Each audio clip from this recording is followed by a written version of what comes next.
ভারতের সীমান্তবর্তী হিমালয় অঞ্চল লাদাখ, যেখানে বরফ ঢাকা পাহাড় আর নীল আকাশ মিলেমিশে শান্তির ছবি আঁকে, সেই ভূখণ্ডেই বুধবার হঠাৎ তৈরি হলো রক্তাক্ত সহিংসতা।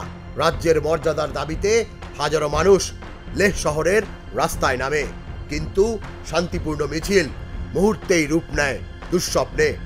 আগুন জ্বলে ওঠে বিজিবির স্থানীয় কার্যালয়ে, পুড়ে ছাই হয়ে যায় পুলিশের একটি গাড়ি, গুলির শব্দে কেঁপে ওঠে পাহাড়ি জনপদ।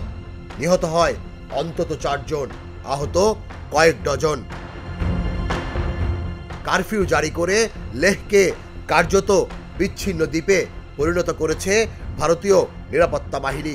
যোগাযোগ বিচ্ছিন্ন শহরে এখনও আতঙ্কের বাতাস।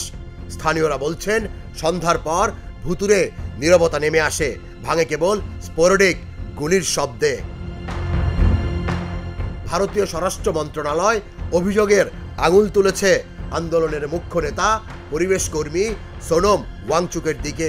দাবি করেছে তিনি আরব বসন্ত আর নেপালের জেনজি বিক্ষোভের উদাহরণ টেনে জনতাকে উস্কে দিচ্ছেন।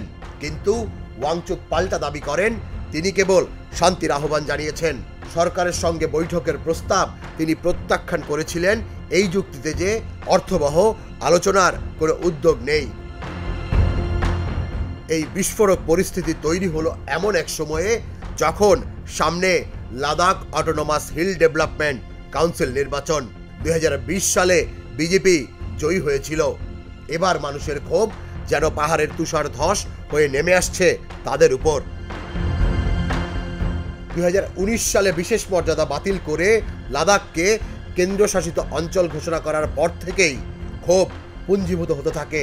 লেহর বৌদ্ধ সম্প্রদায় আর কার্গিলের মুসলিমরা একই দাবিতে একত্রিত, তাদের জমি, সংস্কৃতি আর সম্পদ বাঁচাতে হবে। লেফটেন্যান্ট গভর্নর কবিন্দর গুপ্ত তদন্তের আশ্বাস দিলেও স্থানীয়রা ইতোমধ্যেই বিশ্বাস হারিয়েছেন। সামনে বৈঠকের দিনক্ষণ ঠিক হলেও প্রশ্ন জেগেছে, এর আগে কি লাদাখ আবারও রক্তে রঙিন হবে? হিমালয়ের বরফ গলা নদীর মতো উত্তাল এই আন্দোলন, যার গন্তব্য অজানা, অনিশ্চিত আর ভীষণ ভয়ের। তুষার ইসলাম, জাগো নিউজ। মাত্র রান্না করা চিকেন খেতে কেমন হয়েছে বলছি। চিকেন রান্নায় কি আসছে কান্না? একই মশলায় আর কতদিন? এই নিন প্রাণ মুরগির মাংসের মশলা। বাছাই করা উপাদানের সঠিক মিশ্রণে প্রস্তুত হয় প্রাণ মুরগির মাংসের মশলা, তাই মুরগির মাংসের টেস্ট হবে বেস্ট।